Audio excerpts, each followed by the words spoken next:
La Jornada Zacatecas TV, un espacio de libertad.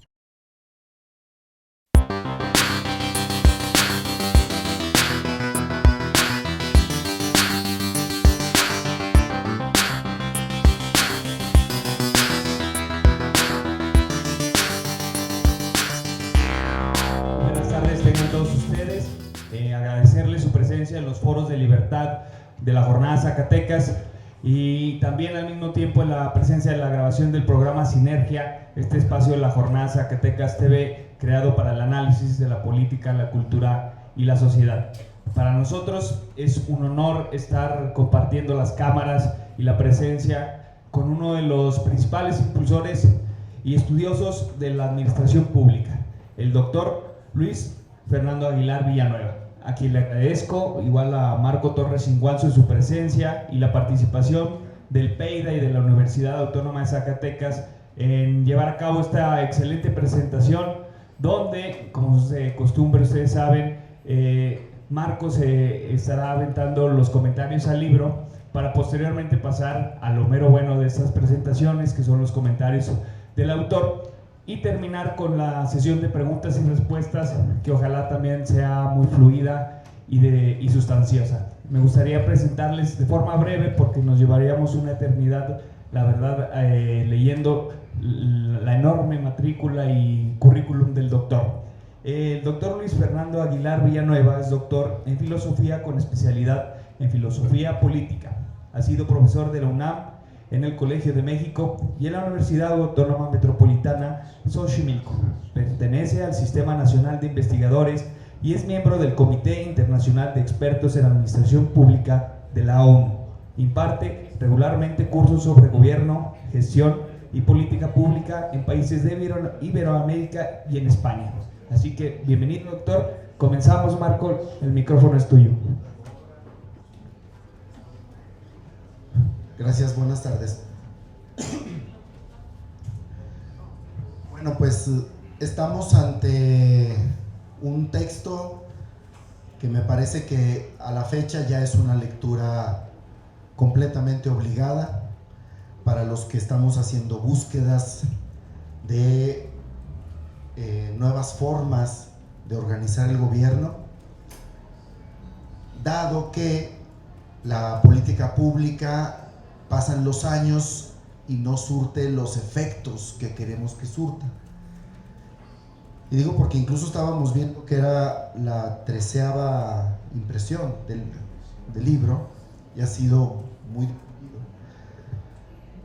Entonces cuando hacemos la lectura de un libro como este, lo hacemos buscando algo. Y voy a decir algunas de los motivos de mis búsquedas. Esperemos que coincidamos y por qué razón me parece que es un libro imprescindible ahora mismo, aun cuando es un libro que se publica en su primera edición en el 2006. Es un libro que tiene una actualidad tal que necesitamos seguir impulsando. Hay dos asuntos que a mí me interesan especialmente. Uno es el tema de la persistencia de los problemas públicos. O sea, ¿por qué? ¿Cómo podemos explicar que hay un problema que pueda tener una persistencia por más de 3 décadas, como el caso de pobreza o desigualdad, que no disminuye y luego vuelve a crecer, sino que tiene una persistencia continua? Eso significa que las políticas que se están haciendo para enfrentar o responder a ese problema no están surtiendo efectos, ¿no? Ese es un primer asunto. Y un segundo asunto es la relación que hay entre los modelos de desarrollo y la estructura de la administración pública. O sea, una pregunta como esta: para impulsar el modelo de desarrollo humano, por ejemplo, como lo propone Amartya Sen, Martha Nussbaum, el PNUD, etc., se puede impulsar ese modelo de desarrollo con una estructura tradicional de administración pública, en donde es una estructura tradicional, vertical, centralizada, burocratizada, etc. Desde mi punto de vista, no. Entonces no se puede decir, vamos a impulsar el desarrollo humano con una estructura tradicional de administración pública. No se puede. Se tiene que modificar la estructura de la gobernación. Bueno, con esas cosas, buscando, leímos este libro en la búsqueda que estamos haciendo sobre esas dos preguntas.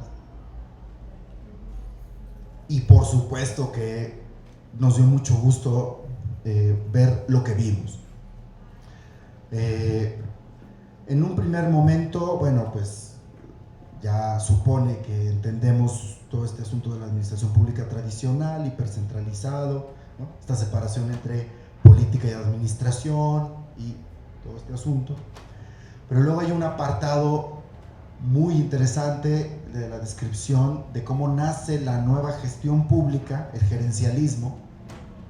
Entonces la búsqueda, la hipótesis o la idea de que había estado fracasando las políticas de la administración pública tradicional, pues porque era obesa, centralizada, burocratizada, etc. Entonces se necesitaba meterle eficiencia, indicadores de desempeño y todo esto para resolver esos problemas. El asunto es que la gerencia pública, la nueva gerencia, no resuelve los problemas. O sea, los problemas persiguen ahí, están persistiendo. Eso significa que aún teniendo gobiernos eficientes y eficaces, no resuelve los problemas. Entonces la eficiencia y la eficacia y el buen desempeño del gobierno no cambia la realidad que queremos cambiar para resolver los problemas públicos. No puede tener incluso resultados, pero no impactos. No cambia la realidad. El gobierno es eficiente, aun cuando el gobierno es eficiente, la realidad no se modifica con esa eficiencia. Entonces lo que encontramos con el doctor Aguilar Villanueva, pues ya es todo el modelo y el enfoque de gobernanza, en donde queda claro una cosa: el gobierno es insuficiente. O sea, aunque fuera súper bueno y muy eficiente, no puede con las tareas que tiene encomendadas de garantizar los derechos y de resolver esos problemas graves que tenemos. No puede. De tal manera que la estructura de gobierno se tiene que abrir a la sociedad y hacer una especie de cogobierno con la sociedad. Esto es, el gobierno solo no puede y tiene que cogobernar con la sociedad, y eso significa que va a distribuir el poder. Eso significa por sí una distribución del poder.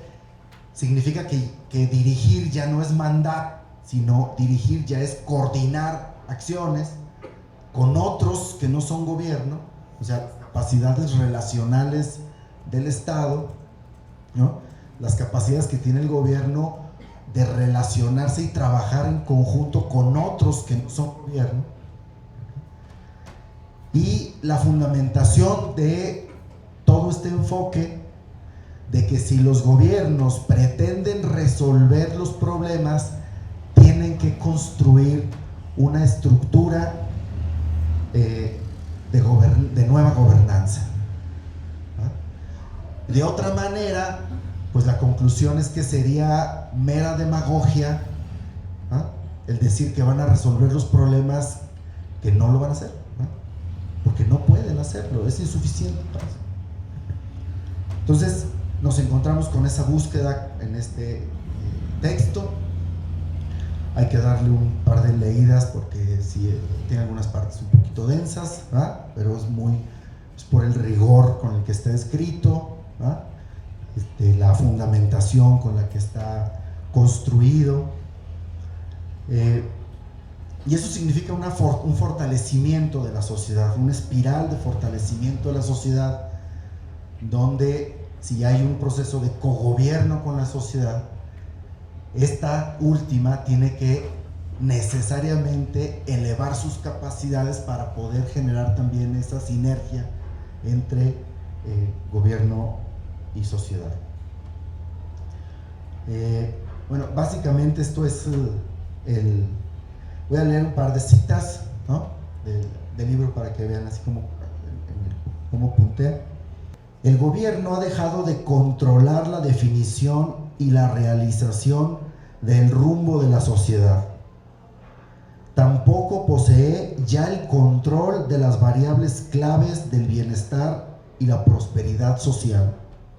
Por consiguiente, el enfoque propio y distintivo de la gobernanza es el que destaca la insuficiencia del actuar del gobierno para gobernar las sociedades contemporáneas, aun en el caso de que contara con la máxima capacidad institucional, fiscal y administrativa. El gobierno es insuficiente para la gobernación de la sociedad. La página 76. O sea, con eso, ya es con una sola cita, nos da la idea y, bueno, nos ayuda a pensar los nuevos modelos de gobernación que requerimos para pensar el impulso de nuevos modelos de desarrollo y romper este hechizo maldito de la persistencia, de la pobreza, desigualdad, etc. Ahí dejamos la intervención para que el doctor nos dé su exposición. Gracias. Gracias, Marco, y el micrófono es suyo, doctor. Pues agradezco al periódico de la Jornada Zacatecas, como agradezco a los colegas de la Universidad Autónoma de Zacatecas que me invitaron a estar unos días hablando precisamente sobre estos temas de cómo mejorar la calidad, eficacia, eficiencia, responsabilidad de los gobiernos. Y me siento cómodo en este medio intelectual, pero no especulativo, sino de intelectuales cívicamente comprometidos, socialmente involucrados y que buscan que el conocimiento sea uno de los motores del cambio, de la reforma, del reordenamiento y progreso de una sociedad. Me alegra ver a Raimundo Papá, al que conocí en los años 70, justo en el corazón, los años 90, justo en el corazón de la transición democrática de este país, en el que, como ustedes saben, él participó activamente en la reforma constitucional y en el primer COFIPE y fundación del IFE. A Marco lo mueve un tema que a muchos también se ha vuelto preocupante, que es la persistencia de los problemas públicos, que se han vuelto crónicos, que se han vuelto críticos, y que no obstante que hiciste política de ajuste, no obstante que abriste la economía, no obstante que hiciste una transición democrática poderosa, ahí siguen esos problemas con respuesta, pero sin una respuesta razonablemente satisfactoria y suficiente. A él lo mueve esta persistencia de problemas públicos irresueltos y que entonces se lleva a decir por qué no se están resolviendo. Y en el fondo la persistencia de los problemas públicos es síntoma de lo que se ha vuelto hoy el centro de la preocupación ciudadana y el centro de los estudiosos del gobierno, que es una pregunta que no es retórica y que puede tener tonos de inconformidad y de escepticismo, que es la pregunta si los gobiernos están gobernando, si los gobiernos gobiernan, si los gobiernos tienen la capacidad para gobernar, por lo cual debemos seguir confiando en ellos y creyendo que podrán resolver nuestros problemas críticos y crónicos, o si los gobiernos han dejado de gobernar. Y como agentes políticos o intelectuales no nos interesa solo denunciar problemas, sino tratar de resolver los problemas. La pregunta que sigue es: ¿qué hay que hacer para que el gobierno gobierne? ¿O cuáles son los factores y condiciones que se requieren para reconstruir, reactivar la capacidad directiva, la capacidad gubernativa de los gobiernos? Y esa fue mi preocupación pues desde fines del siglo pasado y comienzos de este siglo. La pregunta acerca de la capacidad y eficacia directiva de los gobiernos y cuáles serían los factores y condiciones que la hacen posible. Mi generación, que es el de la vuelta del milenio, digamos desde la crisis fiscal y política de los años 80, al final del sexenio de López Portillo, que fue un evento fatídico que destruyó capitales, destruyó patrimonios, destruyó esperanzas, trabajo calificado. Y nos preguntamos cómo superar y cómo evitar que la crisis fiscal, directiva, administrativa de los gobiernos se reprodujera. Y a esa generación, los que combatieron por la transición democrática, quedó muy claro que los errores del gobierno de entonces, por lo cual no resolvían los problemas públicos, se debía fundamentalmente a que carecían de controles. La transición democrática se mueve con una crítica al autoritarismo, porque el autoritarismo, por no tener controles, es propenso a decisiones equivocadas. No tenía controles de los poderes públicos, legislativo, judicial. La presidencia central o centralista no tenía el control de los gobiernos estatales y municipales. No tenía el control de una opinión pública severa, rigurosa, cuestionadora. Y todo el sistema político centrado en un partido no tenía el control de procesos electorales celebrados de manera equitativa, legal, imparcial y con un arbitraje independiente. Y esa fue la gran batalla del fin de siglo, y la teoría de la transición y la militancia por la transición fueron una teoría exitosa y una empresa política exitosa. Es uno de los grandes éxitos de México, la transición democrática. Pero sin embargo, no obstante que desplomamos y rebasamos el gobierno autoritario y hemos construido un régimen democrático, los problemas ahí siguen, tosudos, irresueltos, imposibles de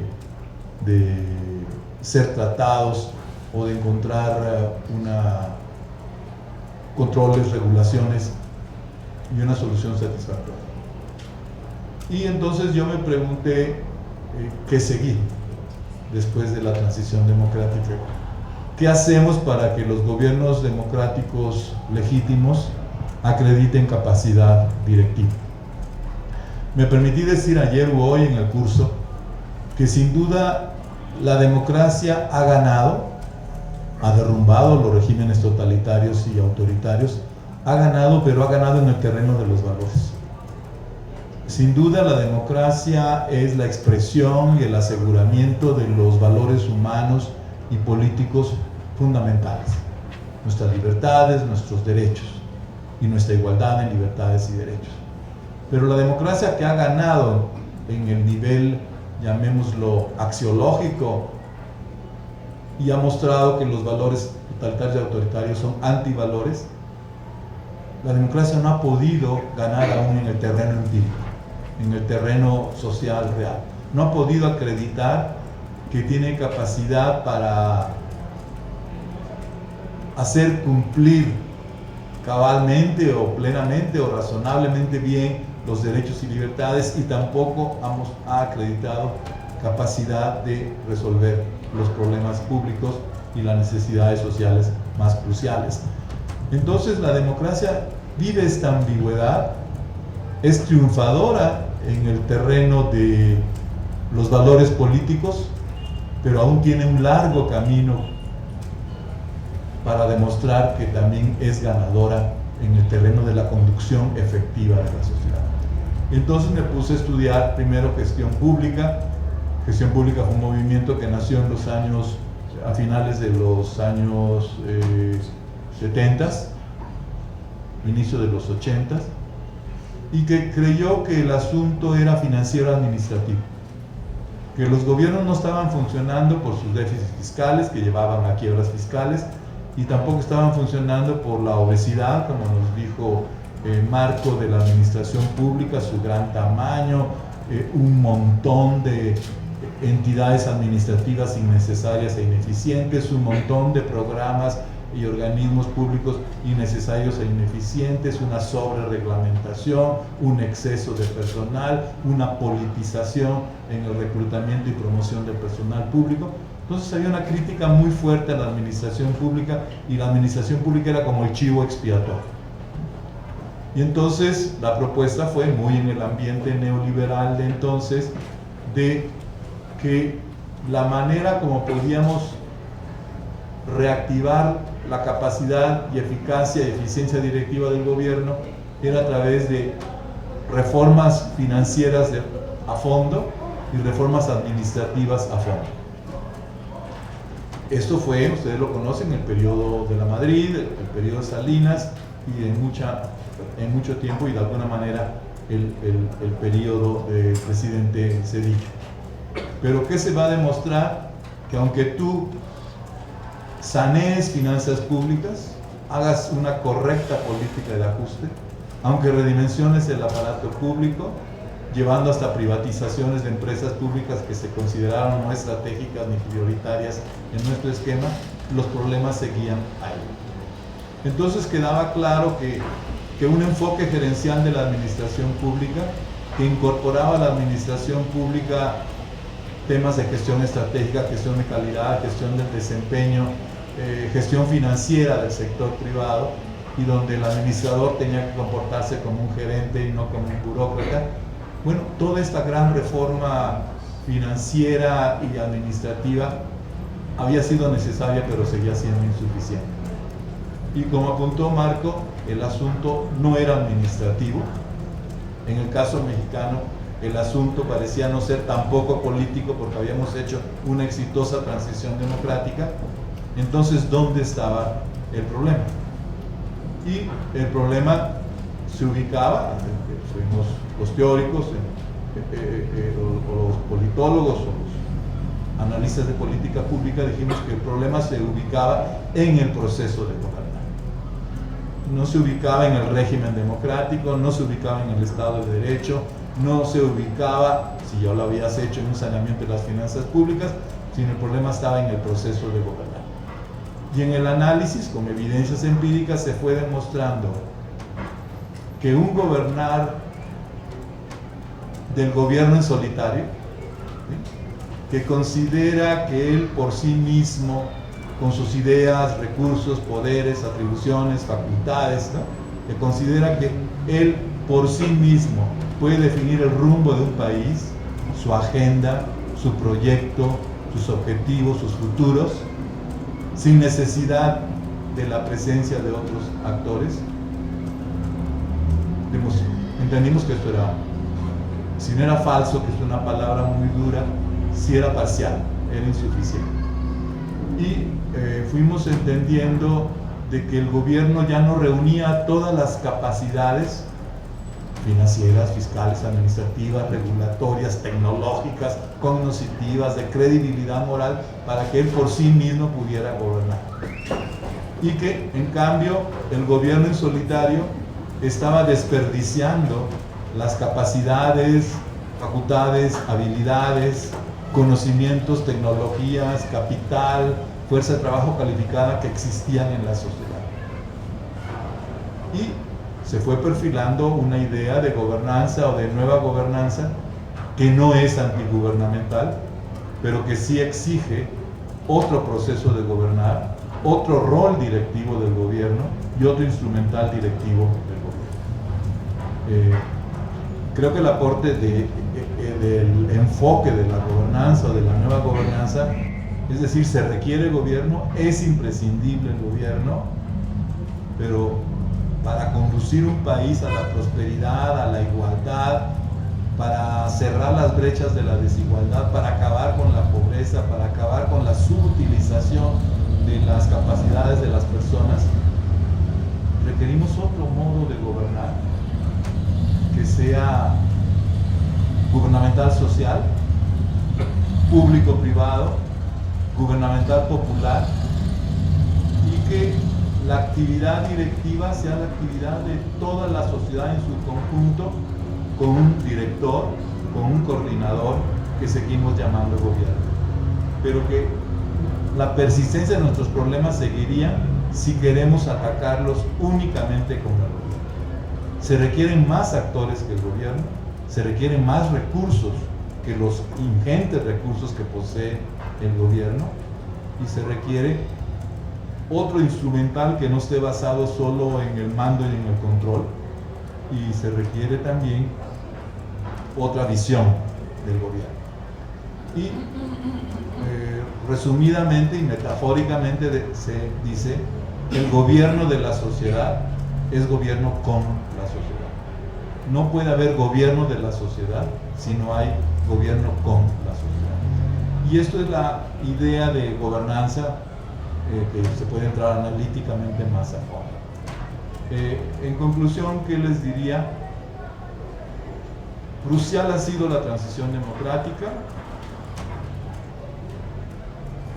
Sin embargo, los gobiernos democráticos legítimos no han encontrado todavía la llave para un gobernar efectivo, porque han querido seguir gobernando ellos mismos, o siguen teniendo una idea del gobernar basada por ellos mismos, protagonizada por ellos mismos, realizada con su personal público, y la sociedad como espectadora, destinataria, beneficiaria pasiva, que es objeto del gobierno, pero que no es un sujeto que participa en el gobierno.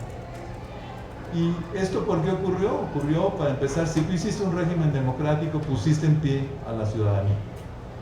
Tiene ideas, tiene opiniones, tiene propuestas, sabe a qué se deben los problemas, sabe qué decisiones proceden, qué decisiones no proceden, no se explica por qué se descartaron ciertas políticas o ciertas leyes que podían ser mucho mejores.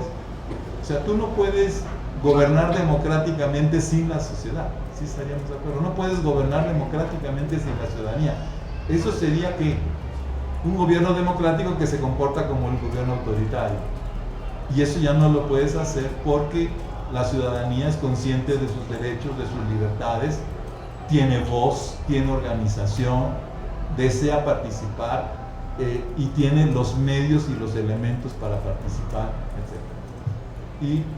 Y después no quiero entrar a otros temas como globalización económica, individualización de la sociedad, que también ha mostrado de manera más preocupante que el gobierno ha perdido autonomía en lo que se puede llamar rectoría económica.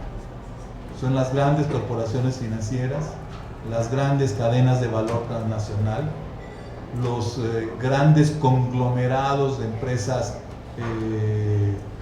mundiales encadenadas en diversos países, son los que determinan el crecimiento económico, los productos, los precios, los lugares donde se producen, los salarios, los créditos, etc. Y ahí el gobierno ha perdido autonomía y los actuales gobiernos están obligados a conversar, negociar, concertar con los poderes económicos que en muchos campos parecen ser tan o más soberanos que los gobiernos de los estados.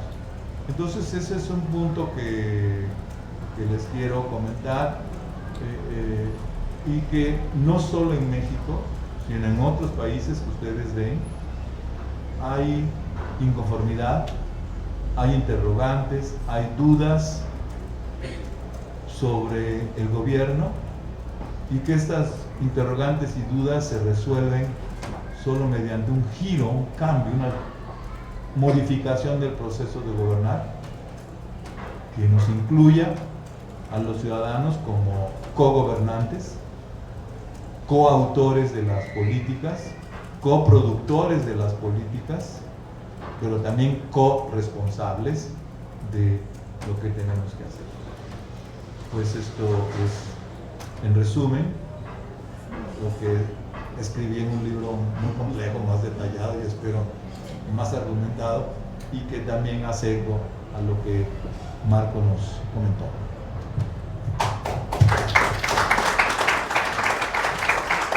Ahora sí, vamos a lo sabroso, que son las preguntas. Y yo, aprovechando pues que estoy aquí con el micrófono, me gustaría hacer el primero, y es en referencia a lo último que menciona, doctor, que es esta crisis que estamos viendo desde el Brexit, desde Grecia, desde España, que ya lleva lo que llevamos del año sin gobierno, la misma crisis que padecemos en México. Y la pregunta es, ¿cómo desde lo regional, que es lo que básicamente estudia el PEIDA, el desarrollo regional, cómo desde ese núcleo se puede cambiar ante un escenario tan complicado donde los factores de desarrollo o las decisiones económicas ya no están en manos ni de los municipios, ni de los estados, y a veces y obviamente de los gobiernos nacionales, ¿no? ¿Por dónde empezar? La ciudadanía, ¿por dónde debe empezar? Porque a veces pensamos que la parte política por ahí no va a ir, sino que por el cambio tiene que venir de la ciudadanía, ¿no? De esta ciudadanía que abandonó al soberano, ¿no? Ellos eran el soberano y abandonó su responsabilidad de estar observando, y ahora está expectante solamente, como en un partido de fútbol donde no participa. ¿Cómo influir el ciudadano? ¿Qué agendas podrían involucrar a la ciudadanía para un cambio, pues, por así decirlo, global? El diálogo es de preguntas y respuestas, pero no solamente las respuestas son solución a los problemas que plantean las preguntas. Voy a tomarlo de diversos caminos, y mis opiniones son refutables. Lo nuevo de la economía global, nos guste o no nos guste, es que la nación ya no es el referente de la economía global.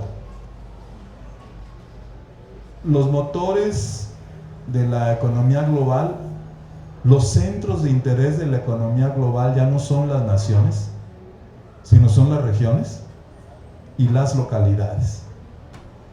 Lo que importa a la economía global, nos guste o no nos guste y estemos de acuerdo o en desacuerdo, es en una determinada nación cuáles son aquellas regiones, ciudades o localidades que por la calidad humana, la certidumbre institucional, la infraestructura física, el capital físico, financiero, intelectual, social de esa región o sociedad, es en la que merece estar y en la que hay que estar, porque ahí vas a encontrar orden, progreso, productividad, responsabilidad, estabilidad, certidumbre jurídica. Entonces, esta posición de que son las regiones y las localidades los motores de la globalización, la glocalización, ¿no? Evidentemente al interior de una nación crean desigualdades y desequilibrios que el Estado tendrá que reparar, pero yo les diría que a mayor capital social, humano, intelectual, físico y productivo existente en una región, esos son los motores de la economía, ¿no? Entonces, usando una palabra, las grandes empresas transnacionales, dentro de las cuales están muchísimas mexicanas, o grandes empresas transnacionales donde tienen sus centros de producción importantísimos, piensen en automotriz, ¿no? se encuentran en el país, no se encuentran en México, sino se encuentran en específicas localidades y en específicas regiones. Y entonces quizá el trabajo de una ciudad o el trabajo de una entidad federativa o de una región es como construir y asegurar ese capital social, capital humano y capital económico que se requiere. Bueno, esa es una parte. La segunda parte, creo que hace años todavía podríamos discutir si los ciudadanos tenían derecho a participar o no, y si el gobernar era una actividad exclusiva del gobierno que no podía compartir con los ciudadanos, porque si la compartía con los ciudadanos, los gobiernos dejaban de ser gobiernos, o los gobiernos ya no tenían, abdicaban de sus funciones y responsabilidades públicas. Creo que ese debate ya lo hicimos en este país, y creo que ese debate ya se ganó tanto intelectual como cívica y políticamente. ¿Qué es lo que no hemos ganado? Primero es que no hemos creado las instituciones de la participación ciudadana, o hemos creado solo algunas relacionadas con la política, pero no con las políticas, ¿sí? Entonces insistimos que en revocación del mandato, en plebiscito, en referéndum, y esos son temas que son importantes, pero son muy grandes, son mayores, y tenemos que crear a instituciones que definan, expliciten, aseguren, pongan reglas, ¿no?, de la participación ciudadana. Por ejemplo, leía en la jornada, ¿no?, un número de ustedes, un número sobre el presupuesto participativo, ¿no?, el suplemento de debate sobre el presupuesto participativo. Bueno, ahí hay una institución que hay que crear, ¿no?, de participación de los ciudadanos en el presupuesto, que no sean prácticas que les interesa y que les resultan simpáticas y agradables a los gobiernos en turno, y que llega otro gobierno en turno y no les resulta agradable y las bloquea y las hace desaparecer. Entonces hay que crear instituciones de la participación, ¿sí? No las tenemos. ¿Qué significa participar en política educativa, en política de salud, en política ambiental, en movilidad? ¿Qué significa participar en el ordenamiento territorial? Estas instituciones no las tenemos. Son prácticas que ganan los ciudadanos o prácticas que interesan a los gobiernos, pero no tenemos reglas y normas. Y hay que tenerlas porque no toda participación de los ciudadanos es ciudadana. ¿Sí? Tienen derecho a participar los ciudadanos, evidentemente, pero no toda participación que se realizan son conforme a leyes, están interesadas en el interés público. Entonces también hay que poner reglas en la participación ciudadana que no pueden ser discriminatorias y excluyentes, porque tiene el ciudadano el derecho a participar, pero que sí las tienes que poner orden, ¿sí? Las tienes que ordenar. Es lo que yo diría, nuestro primer trabajo es crear las instituciones de la participación ciudadana relacionadas no con los grandes asuntos políticos, sino con los asuntos públicos y hasta cotidianos de la vida municipal, intermunicipal o estatal. ¿Una pregunta? Sí, buenas tardes.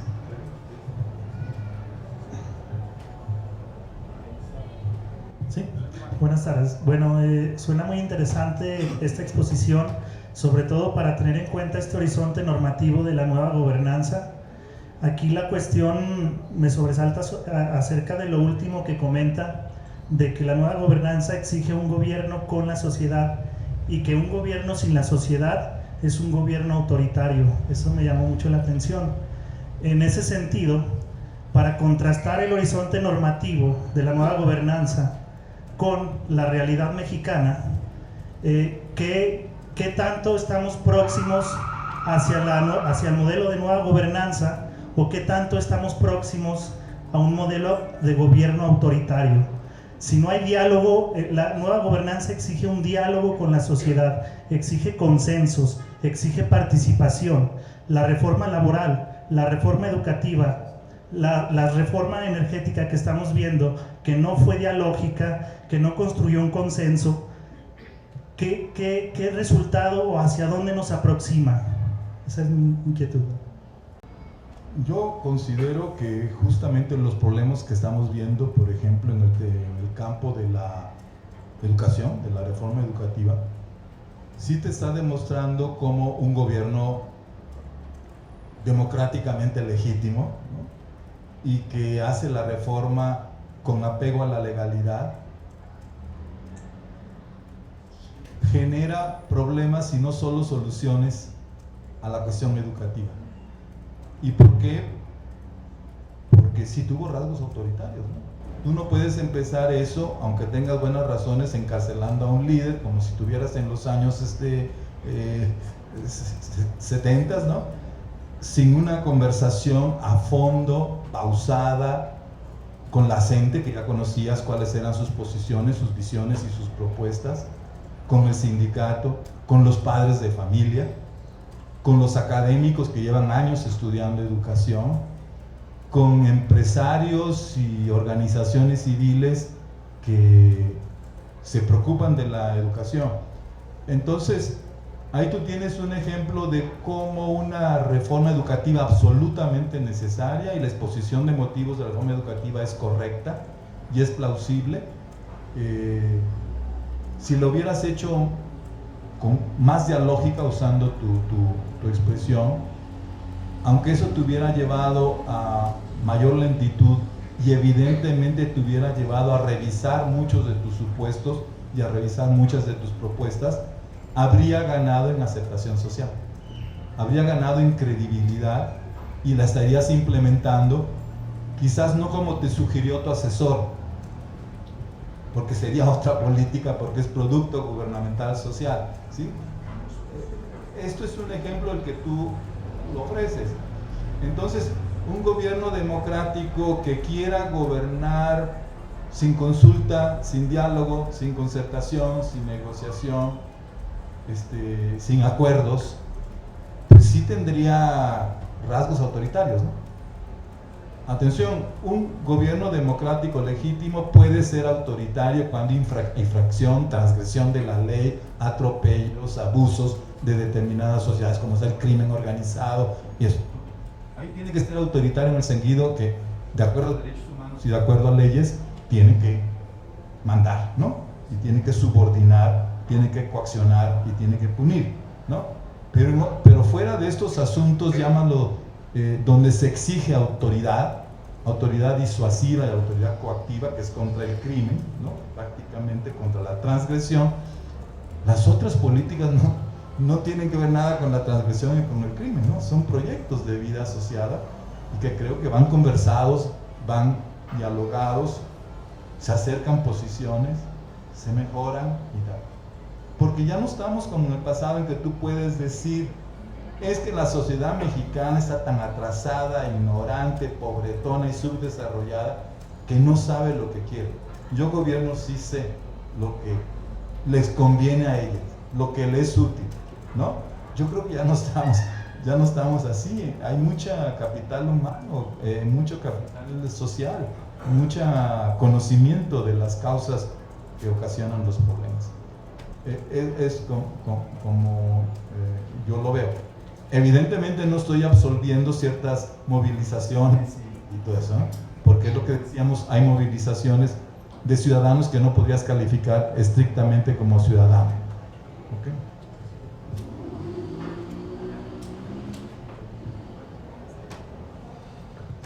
Gracias. Doctor,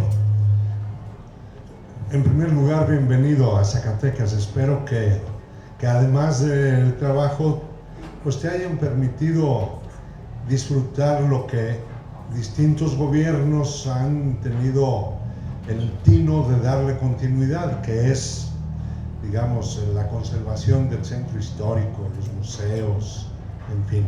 Ojalá que te lo hayas pasado bien estos días acá. Y quisiera conversar contigo recordando el tema de la transición. Sí, efectivamente participamos en los 90s en las negociaciones en Barcelona, ¿no? La calle de Barcelona, en otras. Y pues las fuerzas democráticas logramos, sí, culminar una gran transición. Pero dentro de ella llegó el tema del financiamiento de la política. Y recuerdo muy bien cuando el presidente Zedillo nos dijo, bueno, ya trataron muchos temas, incluido la jefatura de gobierno del DF, las de las delegaciones, las elecciones, pero el PRI me cuesta muy caro y hay que transparentar los recursos a ese partido y a los demás. Y entonces ya no me extiendo más en los detalles, pero el resultado fue que los partidos obtuvieron unos ingresos que jamás nos imaginamos. En el PRD llegó Andrés después de Porfirio a la presidencia del partido y una parte de esos recursos los utilizó en la elaboración de libros de texto gratuito para las secundarias en diversas entidades, para financiar casas de los migrantes en varias ciudades de la frontera y del país, para apoyar a las viudas que surgieron con la confrontación allá en el nacimiento del PRD con el salinismo.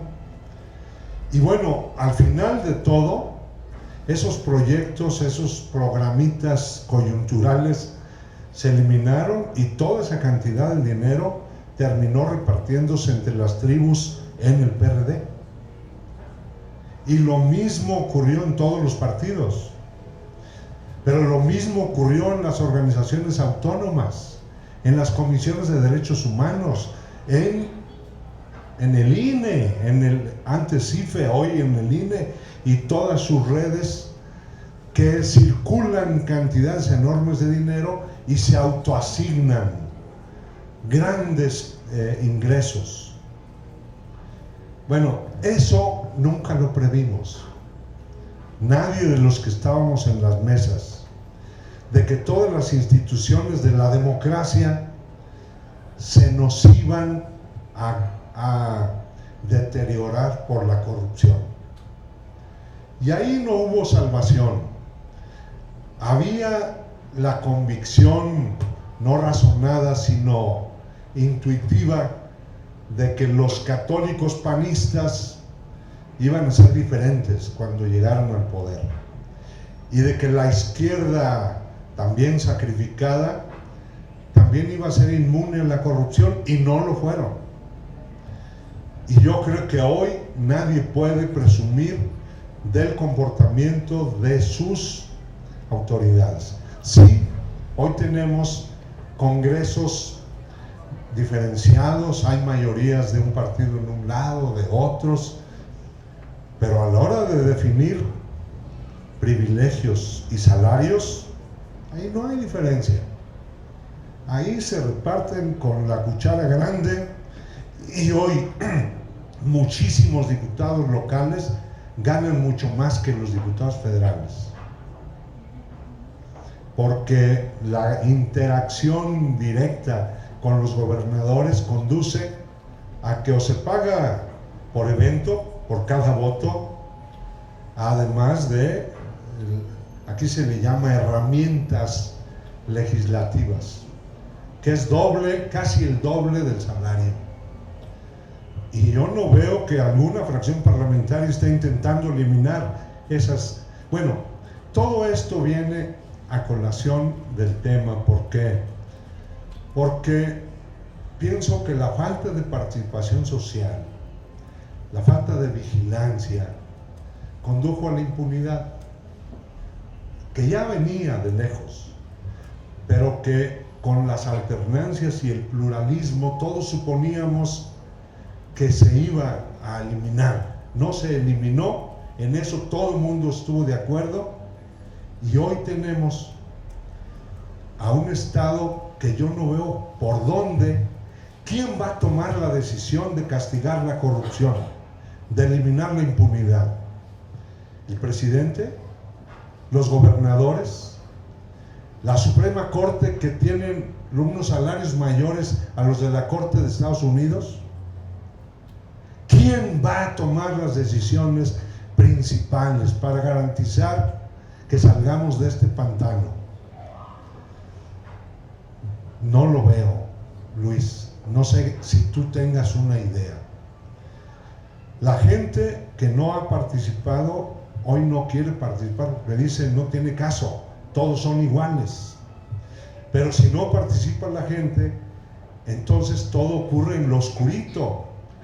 Aquí acaban de privatizar toda la flotilla de vehículos de la legislatura.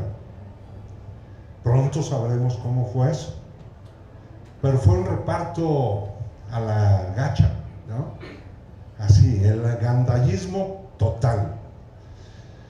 Creo, Luis, que ese es hoy probablemente el tema central. ¿Cómo eliminamos la impunidad que ya propició que la corrupción invadiera todo? Hoy las mochadas llegan no solo entre el funcionario que licita una obra con el empresario que va a realizar la obra. Antes esa era la mochada clásica, ¿no? Hoy hay mochadas entre legisladores que presumen que bajan dinero, que su capacidad de gestión les permitió crear fondos. Es una cosa increíble que yo no había visto nunca. Un fondo especial para que los legisladores se vayan a despachar con la cuchara grande. Pero ahora lo presumen. Voten por mí porque yo tengo capacidad de gestión. Lo cual implica, tengo capacidad para corromper a otros. Entonces, no sé, en Guatemala, organismos internacionales les impusieron una fiscalía que sí llegó al propio presidente de la República a ser procesado y a su vicepresidenta. En México esa es nuestra única salida, que los organismos internacionales resuelvan eso, porque yo digo que podemos tener el mejor sistema de gobierno, el mejor diseño, etcétera, pero la corrupción todo lo corroe, y todo lo que parecía que iba a ser eficaz no lo será, porque finalmente se venden las plazas. Ya no me extiendo, creo que he sido ya demasiado prolijo en este tema, pero creo que la pregunta esencial: ¿dónde estará la fuerza motriz que permita que el pueblo mexicano empiece a transitar hacia un Estado de Derecho que hoy está más lejano que nunca, creo yo, en las últimas décadas, en las que nos ha tocado ser protagonistas de algún modo? Gracias por la respuesta. Podría decirse que el desencanto es mucho más profundo que el simple aparato del Estado. Podríamos incluso referirnos al último libro de Ernest Cassirer, que es del mito del Estado.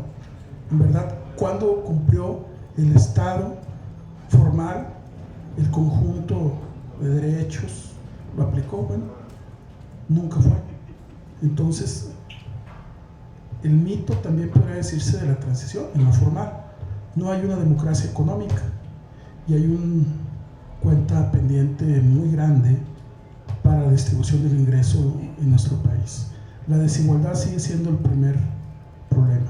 No solamente lo es la forma y los estilos de gobernar. Me parece que es lo otro, la otra parte más profunda que nos ha quedado de ver, el sistema político en su conjunto. Pero cómo ir más allá.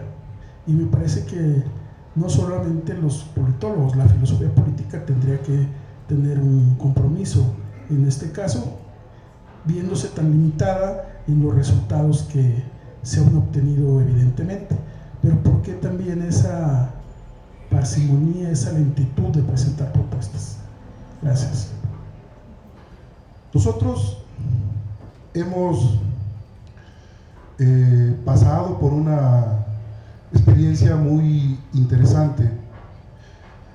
Yo a veces les comento a mis alumnos que son jovencitos, pues que ellos no vivieron la década del 60, 70, 80 y que indudablemente no conocen de que nuestro país durante 70 años o más fue gobernado por un solo partido. De que durante todas esas décadas el ejercicio de gobernar se pervirtió y nos escandalizaba a todos. Y la crítica que surgió de la sociedad civil y sus diferentes organizaciones que se fueron configurando iba en el sentido de que ese problema se podía resolver si había reparto del poder, una distribución del poder, porque el poder estaba monopolizado, permaneció monopolizado por mucho tiempo. Y como aquí se ha dicho ya, efectivamente, el proceso de transición a la democracia nos llevó a que ese reparto del poder se comenzara a notar cómo, derivado de ese reparto del poder, los distintos partidos políticos que llegaban a él, como ya decía hace un rato Raimundo, resulta que nos empezamos a dar cuenta que todos, en cuanto llegaban al poder, hacían lo mismo, o casi lo mismo. A pesar de los distintos, las distintas banderas, las distintas concepciones de desarrollo de país que se tuvieran. Y sean estos partidos de derecha o de izquierda. Y entonces viene lo que también un compañero ya decía, viene una gran desilusión, viene una gran decepción. La pregunta que yo le quiero hacer, doctor, es ¿qué cosa tendrá esa práctica y ese ejercicio del gobernar que todo parece indicar que lo pervierte, que lo sesga, que siempre conduce finalmente a monopolios, a tergiversaciones, siempre conduce a distribuciones inequitativas, no solamente del poder, distribuciones inequitativas de los derechos, distribuciones inequitativas de la justicia y desde luego distribuciones inequitativas de la riqueza material. Entonces, obviamente en otras sociedades, antes que nosotros, en Europa en particular y en los Estados Unidos, desde hace mucho tiempo comenzaron a preocuparse, a hacerse esta pregunta y se preocuparon y estudiaron el asunto de el gobernar. Entonces, nosotros apenas de unas cuantas décadas para acá hemos venido poniéndole atención a ese problema y la pregunta que yo me sigo haciendo es, bueno, ¿qué tiene el gobernar que da lugar a que no se gobierne bien? ¿No? Eso es.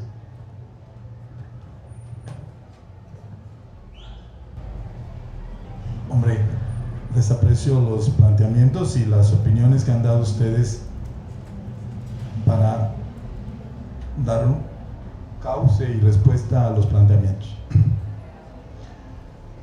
Sin duda hay un desencanto, hay una desilusión mundial, no es solo mexicana, y tú ves entonces como dos clases de ciudadanos que se han vuelto escépticos a todo lo que es asunto público y que tiene que ver con política y que tiene que ver con gobiernos, y que se refugian en estrategias sociales y que no les interesa el Estado y el gobierno. Piensen en España, que ya lleva casi 8 meses sin gobierno, ¿no? Piensen en Bélgica, que estuvo en 1 año y medio sin gobierno, y que las sociedades siguen funcionando y sobreviven sin gobierno, y que esto para ellos es un refugio, la idea de que la sociedad tiene más recursos que el gobierno. Entonces hay un grupo de ausentes, de escépticos, de descorazonados, de indiferentes a la política. Pero hay otra clase de ciudadanos que, no obstante problemas, fallas, deficiencias, incapacidades, vicios de los gobiernos, consideran que la política sigue siendo una actividad crucial y fundamental para asegurar una vida en general segura, justa, próspera. Y estos ciudadanos son los participantes, los militantes, los involucrados en asuntos cívicos. Los dos viven la misma experiencia y los dos tienen diversas reacciones ante la política. Lo que sí es generalizado mundialmente es en este momento la democracia no vive su mejor momento. La democracia, que a la vuelta del milenio fue triunfadora y derrumbó totalitarismos y autoritarismos, en ese momento no vive un tiempo de gloria, no está en sus mejores jornadas. ¿Y por qué? Porque son evidentes, no son opiniones, sino son evidencias, sus fallas institucionales. Arbitrariedades, abusos, atropellos y, como señaló Raimundo, impunidad y corrupción. Esas son fallas institucionales que, al convertir al gobierno en ilegítimo, la autoridad no le concede el derecho a ser dirigida, gobernada, regulada por él, y la sociedad no se siente obligada a obedecer sus órdenes y seguir sus planes y políticas. Entonces, las fallas institucionales son mortales, y corrupción e impunidad son mortales. Pero hay otro tema, que es el talón de Aquiles de la democracia contemporánea: la representatividad. Vivimos en una idea de que la representatividad o la representación política consiste y se termina por el hecho de que hemos elegido a alguien como titular y lo hemos convertido en nuestro representante. No, eso ya se acabó. La representatividad política no es un hecho de elección y titularidad legítima, sino es una acción permanente de contacto, comunicación, interlocución con la ciudadanía. Entonces, pero no solo esas fallas institucionales que son mortales, son destructivas.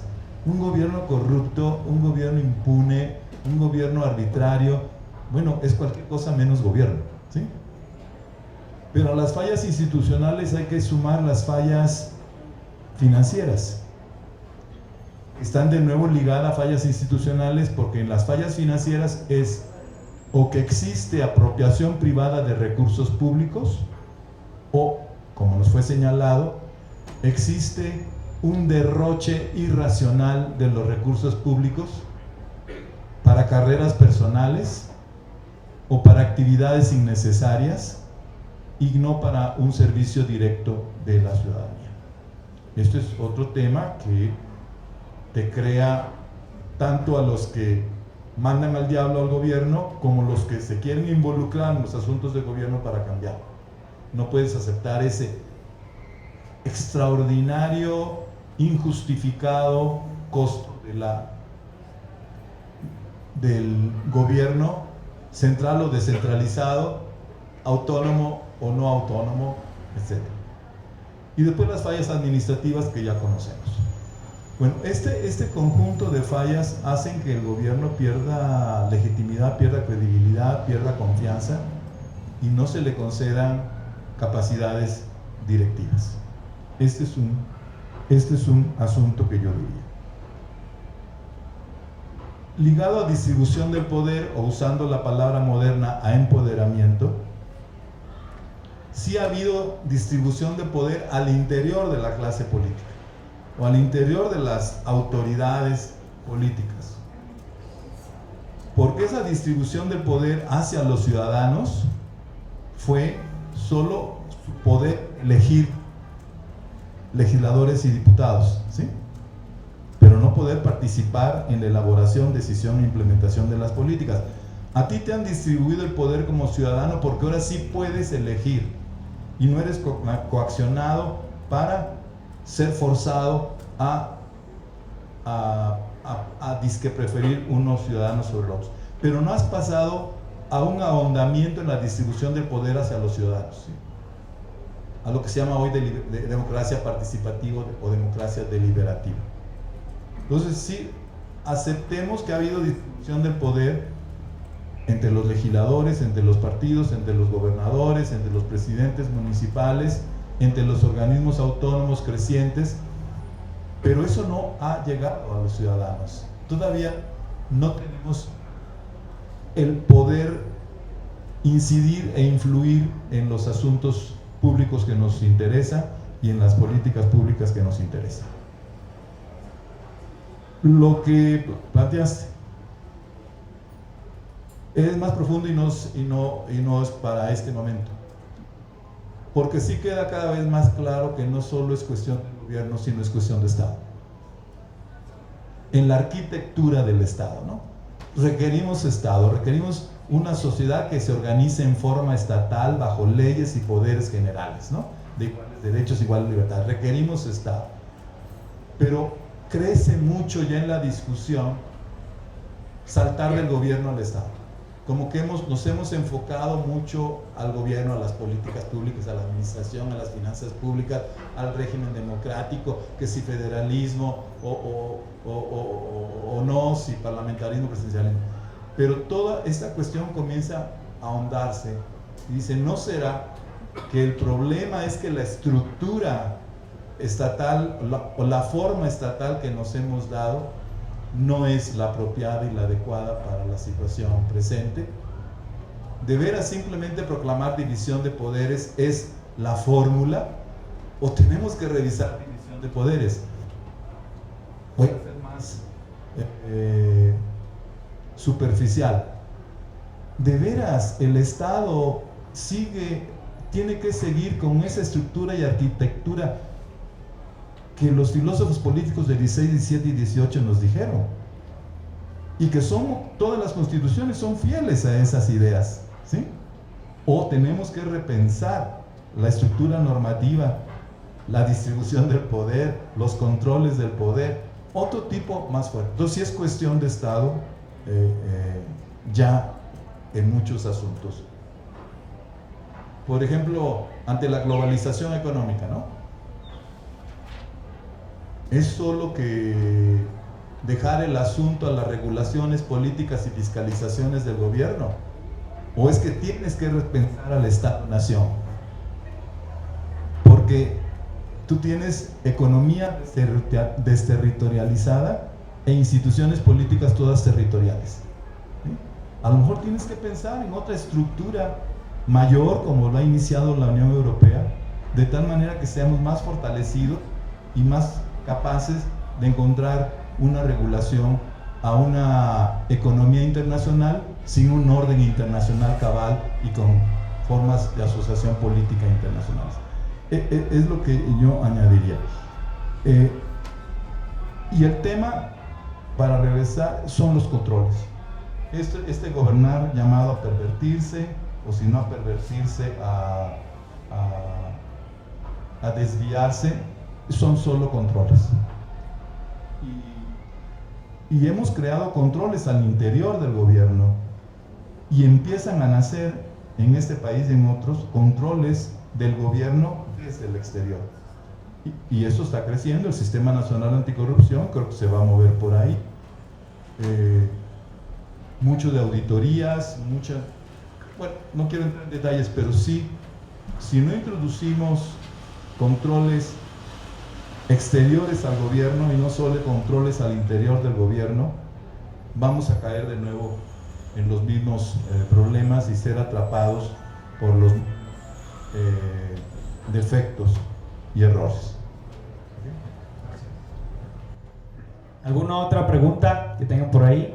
Si no, para dar concluir, vos a Marco, ¿tienes algunos cuestionamientos o posicionamientos, Marco? Y para darle cierre a esta presentación. Bueno, es que algunas cosas ya se fueron como tocando, porque básicamente el asunto de la gobernanza, que es como meter la realidad a las políticas, pues estos esquemas postgubernamentales para permitir que la realidad ingrese a la política pública y eso pueda tener o le dé posibilidades a la efectividad de la propia política. Esto es, la realidad es la efectividad que le puede dar a la propia política. Eso también entra en los temas de corrupción, el tema de la relación entre gobernanza y corrupción, que la gobernanza también la podemos conceptualizar como democracia gubernativa, no democracia solamente de régimen para preguntar quién entra o quién se ocupa de la conducción, sino la manera en cómo se conduce. Entonces la democracia no solamente a nivel político partidario, sino la democracia en el acto mismo del gobernar, la democracia gubernativa. Eso significa que una democracia gubernativa en espacios, por ejemplo, locales o municipales, en la manera en cómo se construyen las decisiones para la obra pública, por sí mismas, esos mecanismos son mecanismos anticorrupción, ¿no? Porque la corrupción requiere poderes autorreferidos, lejanos a la participación ciudadana, opacos, ¿no? Entonces, por eso creo que la gobernanza, cuando la vemos, por ejemplo, en ejemplos de gobiernos municipales, queda muy claro cómo se convierte en mecanismos anticorrupción. Pero a mí me estaba preocupando también el tema de la transición. Esto es, cómo transitar a esa democracia gubernativa, así como hubo el problema de la transición a la democracia político-partidaria, de la equidad y esto de los partidos. Ahora el problema es la transición a la democracia gubernativa, pero donde partimos de un Estado ocupado fundamentalmente por poderes fácticos que han estado conduciendo las políticas justamente hacia una construcción de una sociedad mucho más desigual, hasta llegar a desigualdades extremas, ¿no? Por esa ocupación. Entonces, ¿cómo transitar de el Estado ocupado a un Estado relacional con ejercicio de gobernanza? Entonces, ¿cómo pensar esta transición? ¿Cómo podemos pensar esa transición a partir, no sé, hay quien ha hipotetizado el tema de la emergencia de otra hegemonía, o el tema de la participación desde lo local, haciendo el símil de la transición de la democracia a esta otra que empezó justamente por los espacios municipales. Entonces, ¿cómo imaginar una ruta de transición del Estado ocupado actual a un Estado relacional en gobernanza?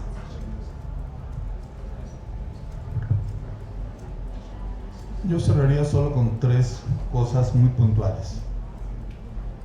En el siglo XXI, la cuestión central de la preocupación ciudadana y de los estudiosos es la capacidad y eficacia directiva de los gobiernos.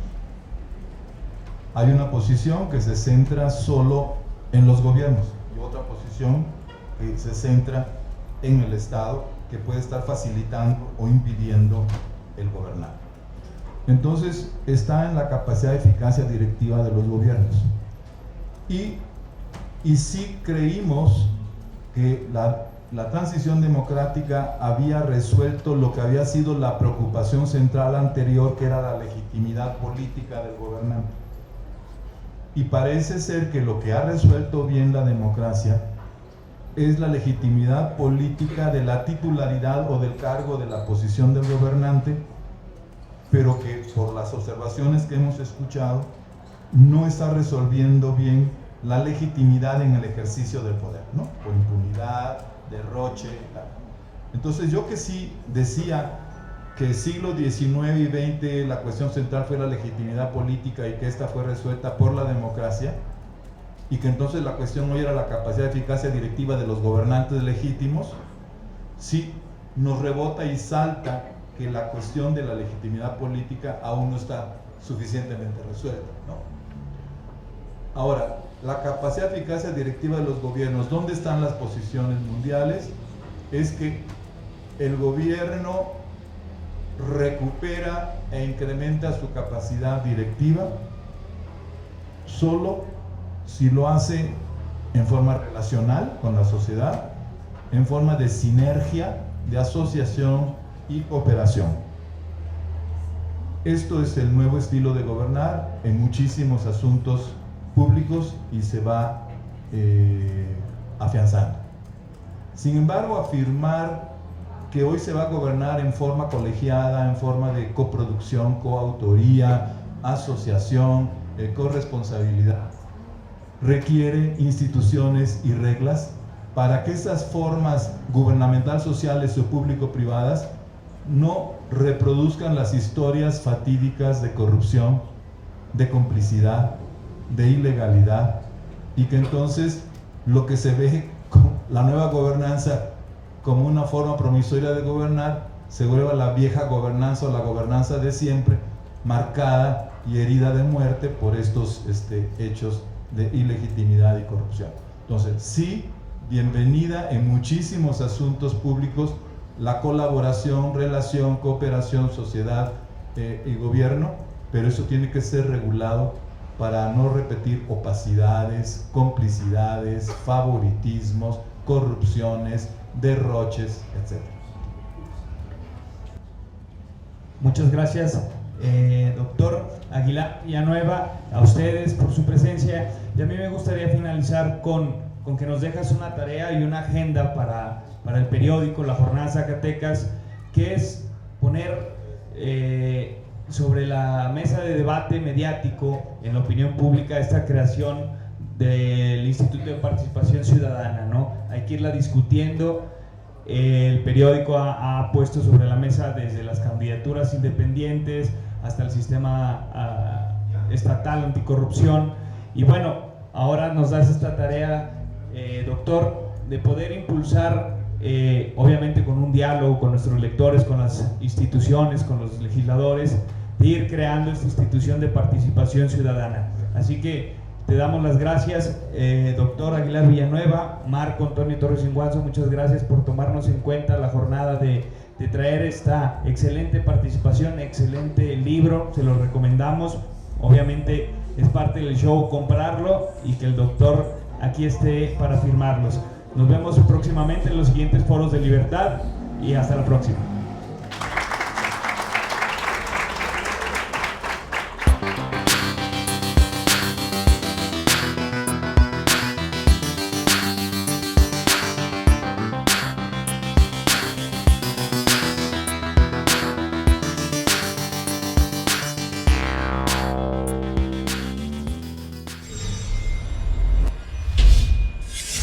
La Jornada Zacatecas TV, un espacio de libertad.